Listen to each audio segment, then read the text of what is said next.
Hoje nós precisamos de estar preparados para fazer grandes coisas com poucos recursos. Deus tem sonhos e visões para esta geração, para a nossa geração. Mas se eu ficar a olhar para a falta de recursos, eu não vou conseguir fazer nada. Deus sempre trabalhou com grupos pequenos, não com grandes multidões. A tarefa pode ser grande, pode até parecer impossível, mas nós sabemos que temos um Deus que nos enviou para seguir em frente. Não se preocupem com recursos. Deus vai enviá-los quando nós iniciarmos o projeto. Por isso é importante dizermos esta manhã, desbravadores, eu vou.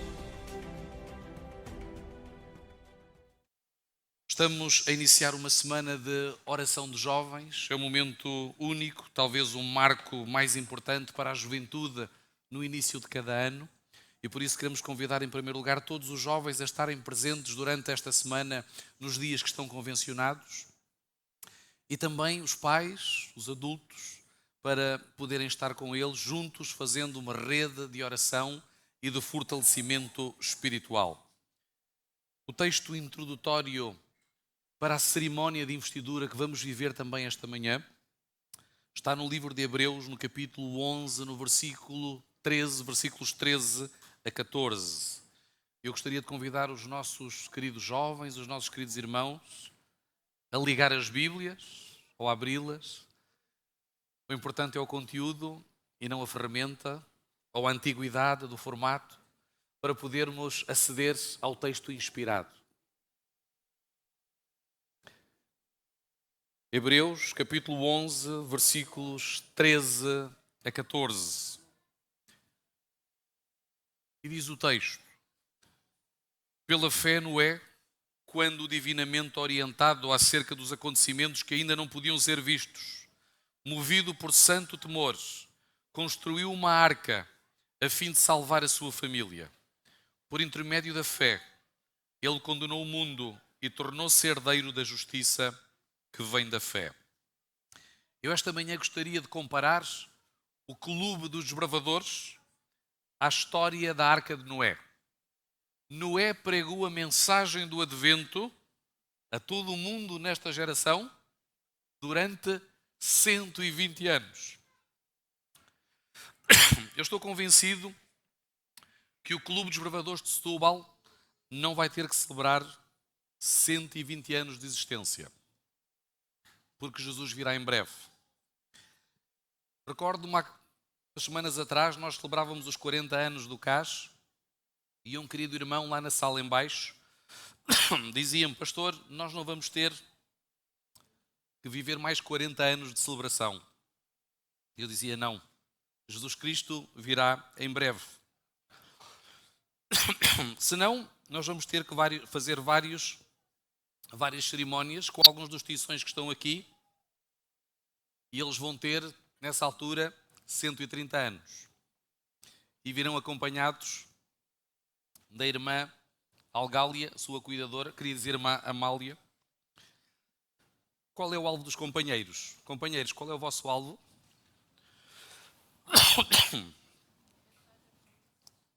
Beatriz, qual é o alvo dos companheiros?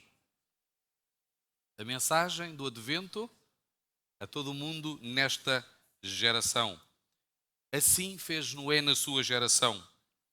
No final, apenas 8 entraram na arca, mas todos ouviram a sua advertência. E este é o primeiro ensinamento. Deus sempre trabalhou com grupos pequenos, não com grandes multidões. Com remanescentes. Deus privilegia a consciência individual em detrimento da consciência coletiva. Se eu hoje estou a dirigir-me a alguém que diz que não vai aos desbravadores porque o clube tem muita gente com defeitos, venham. Existe lugar para mais 2 ou 3 com defeitos. O clube, além de ser uma escola, também é um hospital. E o hospital serve para curar.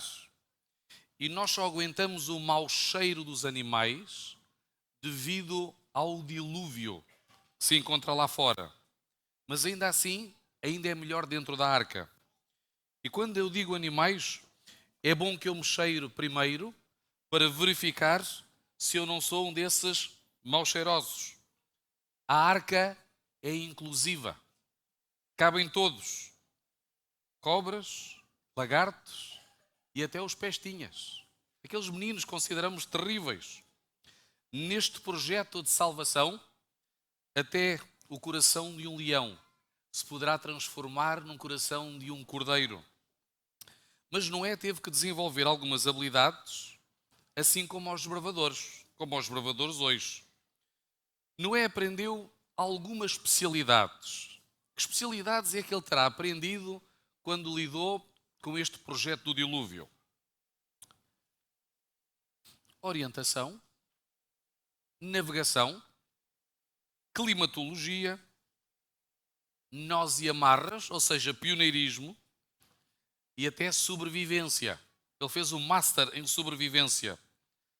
Trabalhos em madeira, para construir a arca. Liderança JA.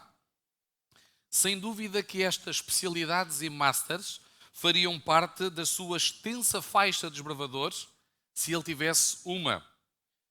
Todos estes conhecimentos foram muito úteis. Primeiro, para a construção da arca.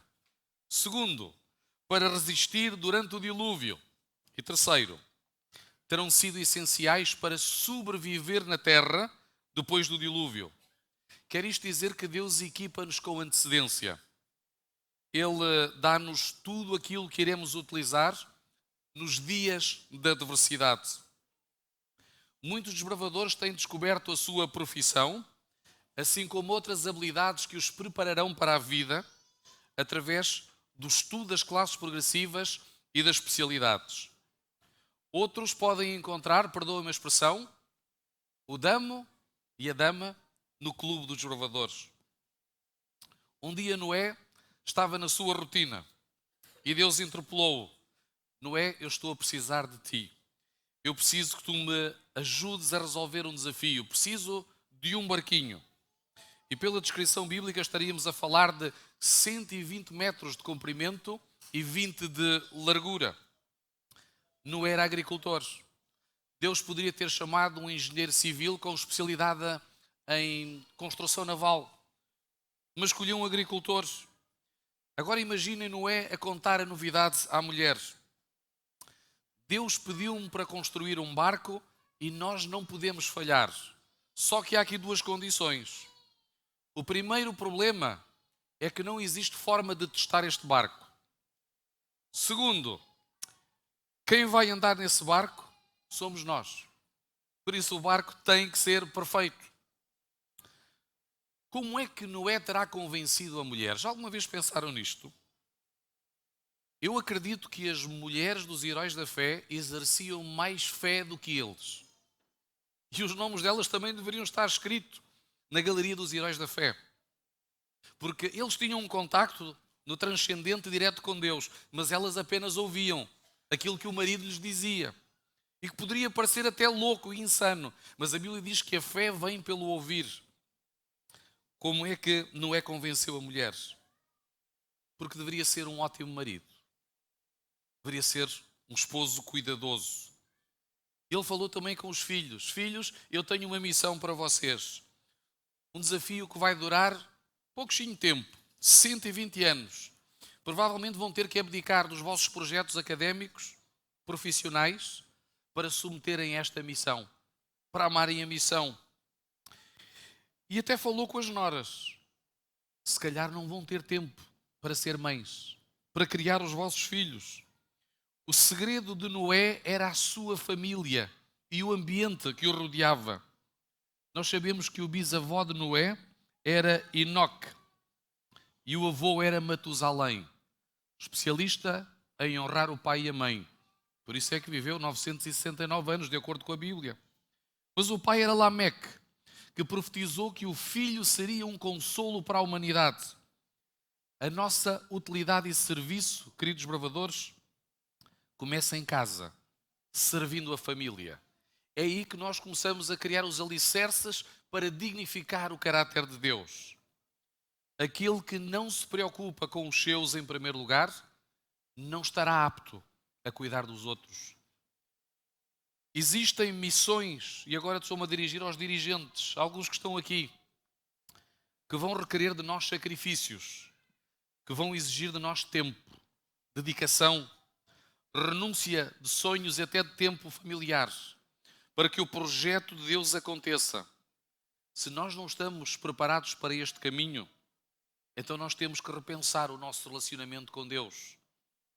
Noé poderia ter perguntado: Senhor, de onde é que virá a madeira? De onde é que virão os operários? O que me encanta em Noé é que ele recebe a revelação de um projeto grande, tendo ele poucos recursos, ou nenhuns. Hoje nós precisamos de estar preparados para fazer grandes coisas com poucos recursos. Deus tem sonhos e visões para esta geração, para a nossa geração. Mas se eu ficar a olhar para a falta de recursos, eu não vou conseguir fazer nada. Estes homens do passado, estas mulheres do passado, tinham um denominador comum. Eles amavam a missão e, sobretudo, tinham fé. E este é o combustível essencial para quem vai andar na presença de Deus. Noé não estava preocupado onde é que viria a madeira. Ele sabia que Deus era o financiador do projeto. Não te mandei eu, encontramos nós em Josué no capítulo 1, versículo 9. Esforça-te e tem bom ânimo. Deus falava com Josué e Josué disse: eu vou.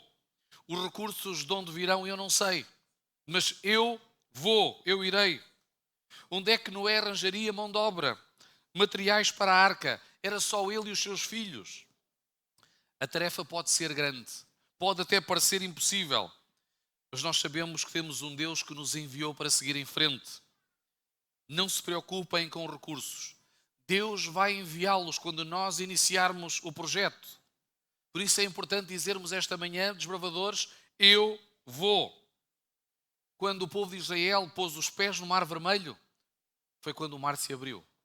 Quando os discípulos começaram a distribuir os pães e os peixes, foi só no momento que eles entraram em contato com as pessoas que os pães se multiplicaram. Mas eles tiveram que dizer, eu vou. Às vezes os recursos podem demorar.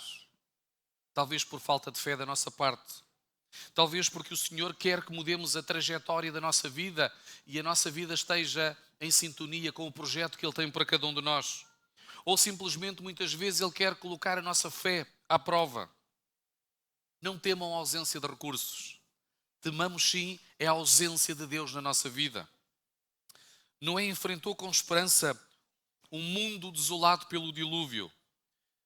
Se nós estivéssemos no lugar de Noé, podemos imaginar como é que teria sido arrasador entrar numa máquina do tempo, a arca, sair um ano depois e ver o paraíso edénico completamente destruído. Foi nesta hora que a esperança nas promessas de Deus e as habilidades apreendidas lhe permitiram desbravar a terra. Sabemos o significado do nome Pathfinder, aquele que descobre novos caminhos, aquele que desbrava novas aventuras. E Noé teve que ser um desbravador quando saiu da arca. Os desbravadores aprendem a enfrentar o inesperado, as crises, com esperança e com fé. Isto provém das lições que aprendemos na natureza, no clube, na integração da fé em todas as atividades que realizamos. A criatividade que utilizamos nas nossas atividades vai nos ajudar a superar os problemas de cada dia. Também aprendemos a ter responsabilidade social, responsabilidade espiritual, cuidando uns dos outros, mantendo a nossa mente limpa, fazendo este caminho. Há dois líderes do passado que eu também gostaria de trazer até vós o exemplo deles. O primeiro está em Gênesis 39, 2. A Bíblia diz que José era bonito com vontade, era formoso. Porque há pessoas que são feias com vontade, por dentro e por fora. E dizia que ele era um homem de sucesso. Cuidado com o sucesso. José prosperava na casa de Potifar. O sucesso traz inimigos, traz pessoas invejosas. E a mulher de Potifar atraiu-se pelo Zé, porque o Zé era bonito. E ela devia ser bonita porque mulheres feias, por dentro e por fora, também não atraem ninguém. O sucesso projeta-nos e pode colocar-nos numa vitrine. e os olhares começam a estar sobre nós. Aparecem atrações e distrações. Se José estivesse deitado com aquela mulher, ele teria ficado conhecido como o medíocre amante da mulher do patrão. Mas José tinha um sonho e ele não ia deitar tudo a perder por um momento de loucura. Às vezes, por um momento, nós podemos perder a cabeça. Podemos deixar tudo a perder, inclusive a eternidade. José foi parar um poço. E esta manhã, na minha classe da escola sabatina, eu dizia que na cisterna, que é um reservatório de água das chuvas, a água muitas vezes chega pela cintura. Não têm onde fazer as necessidades e vivem naquelas condições. Mas José tinha um sonho e ele ia prevalecer nesse sonho. Ele amava a missão. Ele passou por uma cisterna, passou pela prisão, mas tudo foram lições de aprendizagem. Conseguiu alcançar o sonho de Deus porque perseverou no caminho.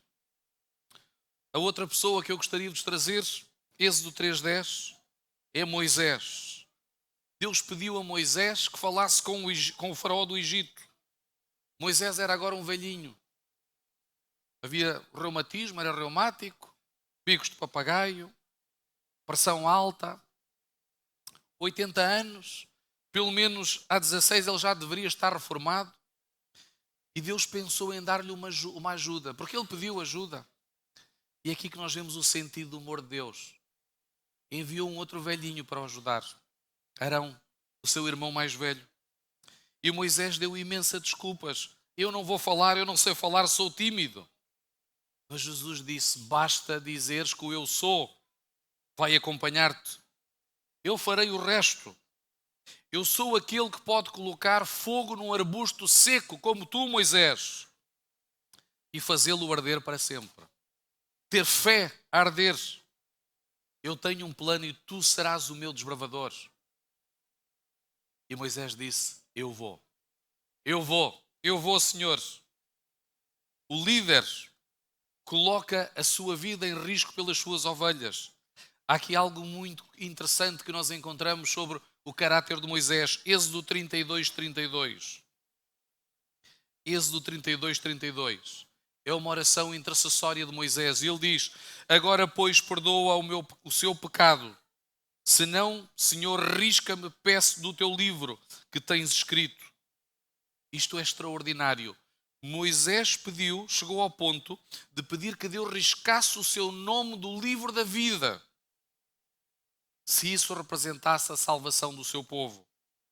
Isto foi por amor, não por arrogância. Porque se tivesse sido por arrogância, ele teria sido consumido. Porque ser desbravador, o exercício neste movimento, não é um exercício de poder, mas de serviço.